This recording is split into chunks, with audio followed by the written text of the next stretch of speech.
Hi everyone guys, यदि तुमको अपनी लाइफ में कुछ अच्छा अचीव करना है, कुछ अच्छा पाना है, तो तुमको अपने कंफर्ट जोन को बिल्कुल डेफिनेटली छोड़ना होगा। अगर तुम अपने कंफर्ट जोन के बाहर नहीं निकलोगे, अपने कंपटीटर से आगे नहीं निकल पाओगे, और अगर कंफर्ट जोन को नहीं छोड़ा तो कहीं ना कहीं तुम दिक्कत में आने वाले हो। तो गाइस, आज हम बात कर लेते हैं what is comfort zone and इस कंफर्ट जोन के बाहर हम कैसे निकल सकते हैं, कंफर्ट जोन के आगे जाकर हम अपना कैसे बेस्ट दे सकते हैं। तो गाइस, जो भी बच्चे जेई और नीट एग्जाम की प्रिपरेशन कर रहे हैं तो उन बच्चों को ये वीडियो कंप्लीटली जरूर देखना चाहिए। चलिए वीडियो स्टार्ट करते हैं। तो देखिए, सबसे पहली बात ये आती है कि भाई what is comfort zone. Comfort zone actually है क्या है। तो देखो, सपोज करो तुम क्या है पढ़ाई कर रहे हो। अब देखो, तुम नॉर्मली क्या स्टडी कर सकते हो सिर्फ 2 आवर। अगर तुमको मैं पढ़ाई करने के लिए बोलूँ तो भाई तुम क्या है आराम से एक दिन में 2 घंटे पढ़ सकते हो। तो ये तुम्हारा कंफर्ट जोन है कि भाई 2 घंटे मुझसे पढ़ाई करने को कहो, मैं आसानी से पढ़ लूँगा। लेकिन अब बात यहाँ पर यही आती है कि भाई तुमको अपने कंपटीटर से आगे निकलना है। देखो, ये जो आपके जेई और नीट के एग्ज़ाम है, this is not the board exam. ये आपका बोर्ड एग्ज़ाम नहीं है, ये आपका कम्पिटिटिव एग्ज़ाम है। और कम्पिटिटिव एग्ज़ाम का मतलब होता है आपको अपने कम्पिटिटर को क्या है बीट करना है, कम्पिटिटर से क्या है आगे निकलना है। और कम्पिटिटर से आगे कैसे निकलोगे? कम्पिटिटर से आगे तब निकल पाओगे जितनी मेहनत वो कर रहा है उससे ज़्यादा मेहनत तुम करो। अगर तुम अपने कम्पिटिटर से ज़्यादा मेहनत नहीं करोगे तो तुम पीछे रह जाओगे, और तुम्हारा जो गोल है जेई और नीट का, वो क्या है कहीं ना कहीं छूट जाएगा। तो इसलिए तुमको सोचना ज़रूर पड़ेगा इस चीज़ के लिए, और अपने लाइफ में आगे बढ़ने के लिए अपने कंफर्ट जोन को ज़रूर ब्रेकआउट करना पड़ेगा। अब ये सपोज कर लेते हैं कि भाई कोई बच्चा है जो सिर्फ 2 घंटे पढ़ रहा है। अब उसको क्या है अपने कंफर्ट जोन को ब्रेक करना। तो देखो, उसको क्या करना चाहिए। उसको सिर्फ ईजिली क्या है, जैसे अगर वो बच्चा 2 घंटे पढ़ता है तो उसको सबसे पहले क्या है 15 मिनट बढ़ाने चाहिए। वो क्या करे, नेक्स्ट टाइम 2 आवर 15 मिनट पढ़े, और ऐसा वो क्या 3 दिनों तक करे। फिर उसके बाद जैसे ही 3 दिन होते हैं तो 15 मिनट वो और बढ़ा दे, तो उसका टाइम हो जाएगा 2 आवर 30 मिनट का। फिर वो नेक्स्ट 3 डेज इस टाइम को कंटिन्यू रखे। फिर उसके बाद वो क्या करे, फिर से 15 मिनट बढ़ा दे। फिर क्या है, वो फिर से क्या है 3 डेज ऐसा करे।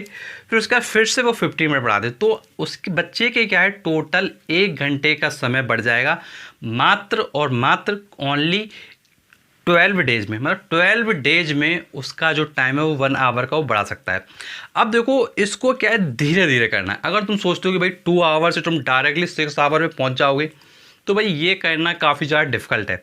देखो, तुम धीरे धीरे टाइम बढ़ाओगे तब तो प्रॉब्लम नहीं होगी। और अगर तुम अचानक से सोचोगे भाई तुम 2 घंटे पढ़ते थे ईजिली, और तुम उसको अचानक से 10 घंटे कर दो, 8 घंटे कर दो, तो भाई होगा क्या, तुम 2-4 दिन तो पढ़ोगे, उसके बाद तुम क्या है टेंशन में आओगे और तुम्हारा पढ़ाई में मन नहीं लगेगा।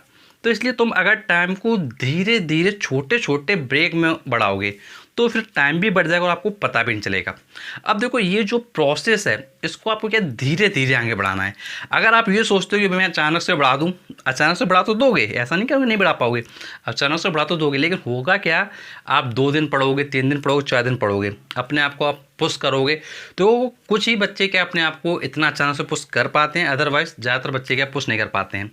तो अगर तुम अचानक से पुश करना चाहते हो तो भाई तुमको दिक्कत होगी। तो इसलिए तुमको क्या करना, छोटे छोटे टाइम इंटरवल को क्या है आप इंक्रीज करो। आप पहले जितना भी आपका टाइम लिमिट है, जितनी देर आप पढ़ सकते हो आसानी से, उसमें सिर्फ क्या 15 मिनट बढ़ाओ। फिर उसके बाद क्या है 3 डेज तक ये चीज़ फॉलो करो, फिर से आप क्या 15 मिनट बढ़ाओ, और ऐसा करते करते जाओ, और अपने आप टाइम को कम से कम 6 आवर का टाइम दो, कम से कम 6 आवर का टाइम दो। और देखो, एक चीज़ ये ध्यान रखना, 6 आवर का मतलब मैं क्या कह रहा हूँ, 6 आवर का मतलब कह रहा हूँ मैं आपको पढ़ना है, आपको पढ़ना है, आपको लिखना नहीं है। पढ़ना है, अपने माइंड में चीज़ों को बसाना है, लिखने वाली चीज़ें अलग हैं। देखो, अगर मैं आपसे बात करूं, जैसे फॉर एग्जांपल आप अगर फिजिक्स, केमिस्ट्री या बायो पढ़ रहे हो, तो भाई तुमको ऑब्वियस सी बात है कि भाई अपने माइंड में बसाना पड़ेगा। फिजिक्स में अगर न्यूमेरिकल्स वगैरह देख रहे हो तो भाई न्यूमेरिकल्स के लिए तो कॉन्सेप्ट है कि भाई तुमको लिख के ही करना पड़ेगा। अगर तुम जैसे जेई का दे रहे हो, तुम्हारे पास मैथ्स है तो तुमको भाई लिख के ही करना पड़ेगा। लेकिन तुम्हारे पास अगर नीट है, तुमको बायो, तो भाई तुमको लर्न करके करना पड़ेगा। तो भाई उसी सिचुएशन के अकॉर्डिंग तुमको आगे बढ़ना है।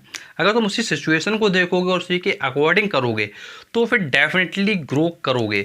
और देखो 6 आवर का मतलब सिर्फ आपको पढ़ना है, लिखना नहीं। लिखना नहीं का मतलब होता है कि भाई ऐसा नहीं कि तुम अपना होमवर्क करने बैठ गए हो और तुम कह रहे हो कि भैया मैं तो पढ़ रहा हूँ, तुमको कोई होमवर्क मिला तुम सिर्फ होमवर्क करने में लगे हो। तो पढ़ने का मतलब होता है कि आप इस माइंड में क्या डाल रहे हो, किस माइंड में क्या स्टोर आपके हो रहा है। देखो नॉर्मली जो डेली रूटीन का जो होमवर्क होता है वो तो देखो सभी बच्चे करते हैं, और देखो डेली रूटीन होमवर्क से कुछ भी फर्क नहीं पड़ता है।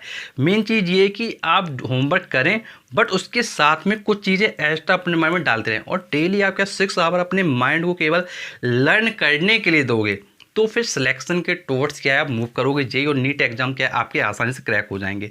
और देखो अगर तुम लिखते जाओगे, सिर्फ सोचो भैया ये होमवर्क मिला आज ये कर लिया, आज ज़्यादा होमवर्क मिला आज हमको करना पड़ा, आज ज़्यादा मिला आज हमको करना पड़ा, तो फिर वैसे में क्या होगा कि भाई तुम उन चीज़ों को लर्न नहीं कर पाओगे। जब उन चीज़ों को लर्न नहीं करो, उन चीज़ों को समझोगे नहीं, तो फिर क्या प्रॉब्लम होती जाएगी।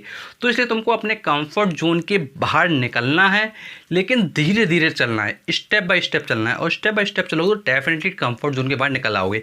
और कुछ भी आपको प्रॉब्लम होती है, कुछ भी डाउट आता है, कुछ भी पूछना चाहते हो, नीचे कमेंट बॉक्स से कमेंट करके पूछ सकते हो। और IIT जेईई नीट एग्जाम के रिगार्डिंग एक हमारा ऐप है जिसका नाम है A1 चॉइस, जिसका लिंक आपको डिस्क्रिप्शन बॉक्स में मिल जाएगा। तो आप हमारे ऐप को भी इंस्टॉल करके काफ़ी ज़्यादा इन्फॉर्मेटिव वीडियो ले सकते हैं। और साथ ही साथ आपको IIT जेईई का सिलेबस, IIT जेईई का कंप्लीट नॉलेज, नीट एग्जाम का सिलेबस, सब कुछ आपको मिल जाएगा फ्री ऑफ कॉस्ट।